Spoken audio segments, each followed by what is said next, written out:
You think you're stuck because you're tired, because life hit you hard, because motivation disappeared. But that's not the truth. Not yet. Because deep down, you know, you've been avoiding something. And the longer you avoid it, the heavier everything feels. You want progress, but you keep choosing comfort. You want confidence, but you keep running from the moments that will build it. You want a new life, but you keep letting the old you make decisions. This isn't about information. You already know what to do. This is about execution. This is about the quiet promises you keep breaking when nobody's watching. This is about the gap between who you say you are and what you actually do when it gets uncomfortable. You tell yourself you'll start tomorrow, but tomorrow keeps moving and your self-trust keeps shrinking. You don't need another excuse. You need a mirror. Right now, there's a fight happening inside you. Discipline versus comfort. Commitment versus negotiation. The person you could become versus the habits you refuse to let go of. And every time it hurts, every time it feels heavy, you've been asking the wrong question. You've been asking how to escape instead of how to endure, stay here. Because if you leave now, you'll miss the part where the real reason you're stuck gets exposed. You think you know why you stopped, but you don't. Not yet, because if you were honest with yourself, you'd admit it wasn't exhaustion. It wasn't lack of talent. It wasn't time. It was the moment it started hurting your pride. The moment the mirror showed you something unfinished, something unpolished, something that didn't match the picture you had in your head. And instead of staying in the room, you backed up quietly and told yourself a story that made quitting sound responsible. Let me take you into a moment you know too well. It's late. The place is quiet. You finally showed up when nobody else did. You're in the gym and the bar feels heavier than you expected. You're at the desk and the words won't come out right. You're holding the phone and your thumb is hovering over the screen because you don't want to sound small, unsure, unready. You're recording your voice and you stop halfway through because you don't like how you sound. You're studying late and the page is blurry. Your eyes are tired and that voice shows up saying, maybe this isn't for me. That moment right there, that pause, that hesitation, that discomfort, that's not failure. That's the doorway. And most people never walk through it because they confuse pain with a warning when it's actually an invitation. Here's the real problem. And I'm going to say it straight because you don't need it dressed up. You didn't quit because you couldn't do it. You quit because it made you feel exposed. You want progress, but you don't want to look like a beginner. You want the result, but you run from the repetition. You want confidence, but you avoid the moments that build it. Stop lying to yourself. You know this already. The second it stopped feeling impressive, you started negotiating your exit. And let's talk about the truth people avoid. The one nobody likes to say out loud. Your ego is not your coach. It has never been your coach. It doesn't train you. It protects you. It protects how you look, how you sound, how you're perceived. It tells you to stop before you fail publicly. It tells you to quit while you still feel in control. And every time you listen to it, you feel safe for a moment and stuck for a year. Every time you protect your pride, you delay your life. Every single time. You don't lose progress when you fail. You lose progress when you run. Here's why this keeps happening. And I want you to hear this clearly. Your brain is wired to defend identity before it delivers results. It will choose familiar over effective when something threatens the image you have of yourself, not the future version, but the current version. The brain sounds the alarm and says, get out. That discomfort you feel, that tightness in your chest, that urge to stop, that's not danger. That's growth rubbing against who you used to be. But your brain doesn't care about who you're becoming. It cares about keeping you comfortable today. So it whispers, not now. Take a break. You'll come back stronger. And days turn into weeks, and weeks turn into a life that almost happened. So here's the tool, and it's simple, and that's why your ego will hate it. Set a timer for 5 minutes. 5 minutes, not an hour, not the whole workout, not the entire project. 5 minutes when the timer rings, you are allowed to stop, but you are not allowed to quit. Do you hear me? You can stop, you can breathe, you can pause, but you don't walk away. Don't run 5 minutes. It's not about productivity. It's about defiance. It's about telling your ego, you don't decide today. Let me show you what this looks like in real life. Not theory, not motivation, real life. You walk into the gym and your shoulders slump because you see people lifting heavier than you. Your instinct is to rush, to leave, to pretend you're not intimidated. Instead, you set the timer, 5 minutes. You grab the lighter weight and you move with intention. No performance, no comparison, just presence. The timer rings and you want to leave. And maybe you do stop for a second, but you don't quit. Or you sit at your desk staring at the screen, feeling stupid because the words aren't landing. 5 minutes, you type badly, you type messy, you type honest. The timer rings and you want to shut the laptop, but you don't quit. Or you hold the phone, heart racing, worried about sounding unqualified. 5 minutes, you dial, you speak imperfectly, you survive. The timer rings, you breathe, you don't quit. That's how momentum is built. Not with confidence, with courage, under discomfort. Now listen to me, because this is where the shift happens. When you stay in it, when you don't run, something changes quietly. You stop needing permission, you stop needing applause, you stop needing to look good. You become someone who shows up when it's awkward, when it's lonely, when it's unpolished. You become someone who understands that pride is expensive and discipline is cheaper in the long run. You become someone who doesn't ask, how do I feel? But ask, what does the work require? You owe it to you, you owe it to you. You owe it to you. And here's the harsh accountability moment. Because I care too much about your future to let you keep playing small. If you keep quitting when it hurts, it's not because the dream is wrong. It's because you're protecting an image that was never going to take you there. You're the reason your dream is delayed, not your past, not your situation, not the people who didn't support you.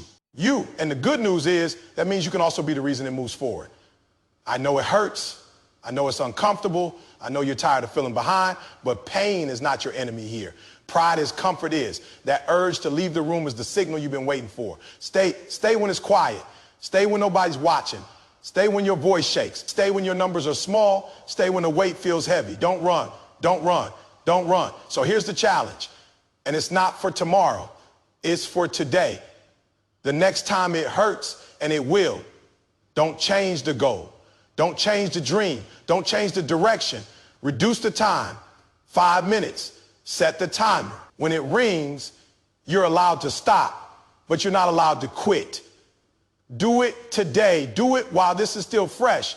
Do it before your ego starts negotiating again, because the life you want is on the other side of the moment you usually walk away from. And this time, you're staying. You think you know why you keep stopping, but you don't.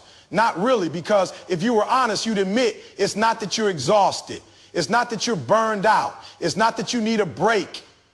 It's that the pressure showed up and you reached for relief instead of responsibility. And until you face that, nothing changes. You think you're resting, but you're not resting. You're escaping. And I'm not saying that to shame you. I'm saying it to wake you up. Don't run. Let me paint the scene because you've lived it. It's the end of the day. The lights are low. Your phone is in your hand.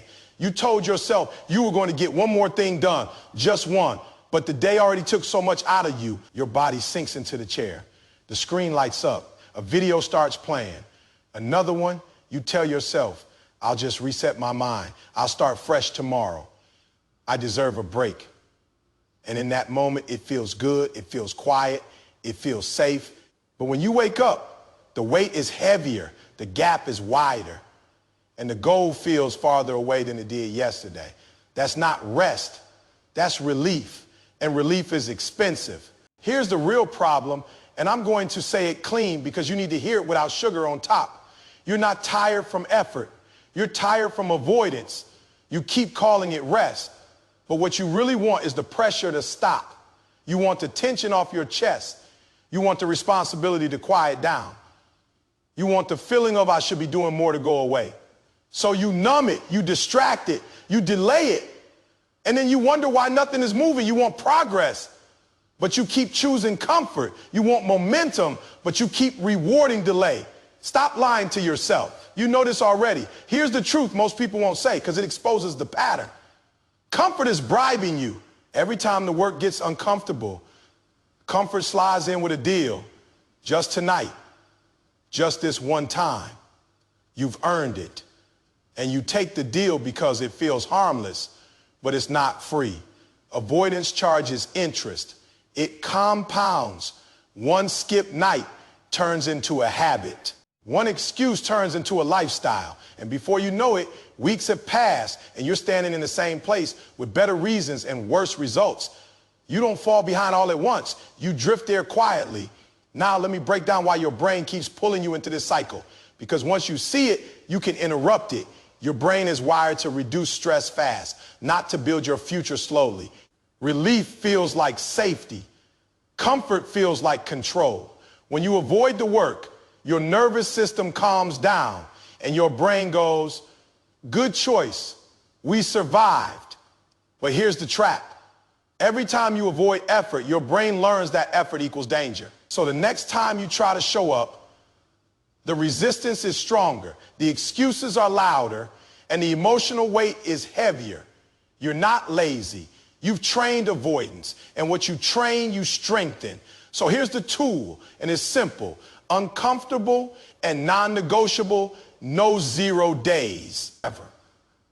I don't care how bad the day was. I don't care how tired you feel. I don't care how small the action is. One ugly rep before sleep. One page, one sentence, one push up, one call, one attempt. No standards, no polish, just proof. Don't run. This rule is not about performance. It's about identity. It's about breaking the pattern that says, if I can't do it perfectly, I won't do it at all. Let me show you what that looks like in real life. Not motivation, not theory, real life. It's late. Your eyes are heavy. You've already decided you're done for the day. The couch is calling you. Instead, you pause. You stand up. You do one ugly rep. You open the notebook and write one sentence, even if it's trash. You send one message, even if it scares you. You do one set, even if it burns. And then you stop. You sleep. But you don't go to bed empty. You don't go to bed lying to yourself. You go to bed knowing you showed up when it mattered. That changes something. Quietly, deeply. Now listen to me, because this is where the shift starts happening inside you. When you keep the no 0 days rule, your confidence stops coming from hype and starts coming from evidence. You stop asking, do I feel like it? And start asking, what's my one rep today? You stop being someone who waits for motivation and become someone who moves without it. You become someone who keeps promises to yourself even when nobody's watching. That's power. That's discipline. That's how trust with yourself is rebuilt. And here's the accountability moment you might not like, but you need. If your dream keeps getting delayed, it's not because you don't want it bad enough. It's because you keep choosing relief over respect. You're the reason your dream is delayed. Not the system, not the timing, not your past. You, and that's hard to hear, but it's also freeing because it means the solution is in your hands tonight. Not someday. Don't run. I know you're tired. I know you've been carrying a lot. I know you've been strong for other people. This is not about punishment. This is about honesty. Rest is intentional. Rest restores. Avoidance hides. And if you keep hiding, the pressure doesn't go away. It just waits. You want peace, but you keep choosing temporary quiet over lasting progress. You want freedom, but you keep feeding the habit that cages you. You don't need more breaks. You need more proof that you can trust yourself again. So here's the challenge, and it's not for tomorrow morning, it's for tonight before you go to sleep. Do one ugly rep. Set the rule now, no 0 days ever. Write it down, say it out loud. And when your brain starts negotiating, when it says it's too late, it won't matter. Just start fresh tomorrow. You answer back with action, not arguments, one rep, then rest. Real rest, earn rest. Don't run, don't run, don't run. Because the life you want isn't built by massive bursts of motivation. It's built by small acts of integrity done daily, especially on the days you don't feel like it. And when you stop avoiding, when you stop taking the bribe, when you stop choosing relief over growth, something powerful happens. The pressure starts working for you instead of against you. Momentum returns, self-respect grows, and you finally become the person who doesn't just dream about change, but proves it one day at a time You think the problem is that it hurts too much, but that's not the real issue. Not yet, because the truth you don't want to face is that you keep waiting for the pain to disappear before you move. And that waiting is the reason you're still standing in the same place with the same doubts, the same frustration, and the same quiet fear that maybe time is passing you by. You think you know why you're stuck. You don't, not yet. Let me take you into a moment you recognize immediately. It's early or it's late. The room is quiet. The noise from the world has finally died down, and it's just you and the thing you keep postponing. Your chest feels tight. Your stomach feels off. Your mind is loud. You sit there thinking, once I feel more confident, I'll start. Once I'm less tired, I'll push. Once this stops feeling so heavy, I'll move. And you wait, you scroll, you pace, you overthink. And the pain doesn't leave. It just sits there watching you negotiate your future away. That moment right there is where most lives stall. Not because the pain is too much, but because people misunderstand what pain is for. Here's the real problem, and I need you to hear it clean. You think pain is a sign you're doing something wrong. You think discomfort means danger. You think struggle means stop. So every time it gets hard, you hesitate, you slow down, you tell yourself, let me regroup. When what you're really doing is stepping away from the very thing that would change you. You want growth, but you run from the pressure. You want confidence, but you avoid the process that creates it. You want a new level, but you keep trying to enter it without paying the price. Stop lying to yourself. You know this already. Here's the truth people avoid because it destroys excuses.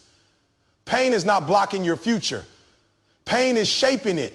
Pain is not the enemy. Avoidances. Every level has pain. Every level. There is no version of success that doesn't demand discomfort. The difference is not who feels it and who doesn't. The difference is who stays. You don't eliminate pain. You upgrade your tolerance. And the sooner you accept that, the faster your life changes. Now, let me explain why your mind keeps trying to pull you away the moment it gets uncomfortable. Because once you understand this, you stop taking the resistance personally. Your brain is built for survival, not evolution. It wants certainty. It wants familiarity. When you step into something new, something demanding, something that stretches you, your nervous system reacts like you're under threat. Your heart rate goes up. Your thoughts speed up. Your body tightens. And your brain says, this doesn't feel safe. But that reaction has nothing to do with your potential and everything to do with unfamiliarity. Confidence doesn't come first. Confidence is the reward for repeated exposure. Action comes first. Pain comes first. And resilience is built right there in the middle. So here's the tool. And it's simple, physical, and immediate. Because thinking your way through this hasn't worked. Name it out loud. Say it clearly. This is resistance, not failure. Then stand up and take the next step within 3 seconds. Not 10, not later, 3 seconds. Your body moves before your fear finishes its sentence. Don't run. This isn't motivation. This is interruption. You break the hesitation loop by forcing motion. Let me show you what that looks like in real life so you can see yourself inside it.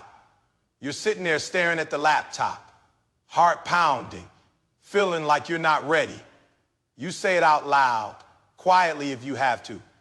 This is resistance, not failure.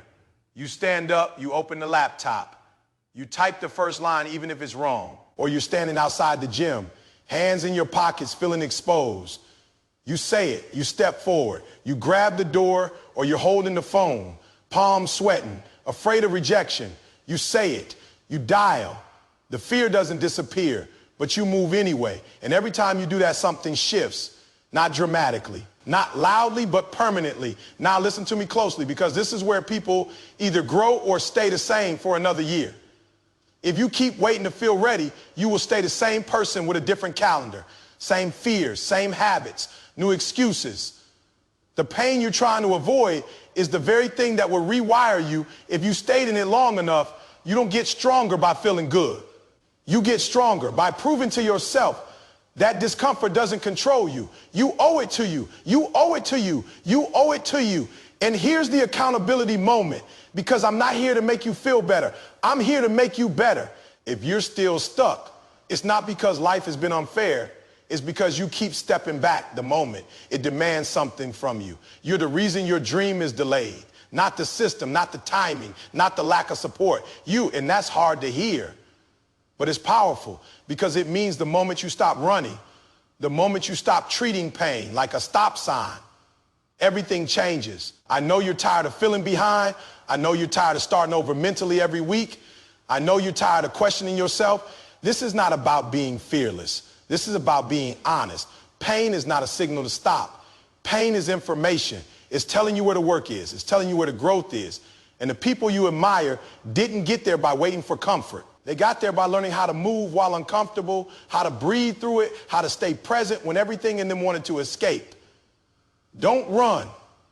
When you start using this tool, when you name the resistance and move your body anyway, your identity begins to shift. You stop seeing yourself as someone who needs reminding and become someone who responds to pressure with action. You stop seeing discomfort as a threat and start seeing it as confirmation that you're on the edge of something better. You become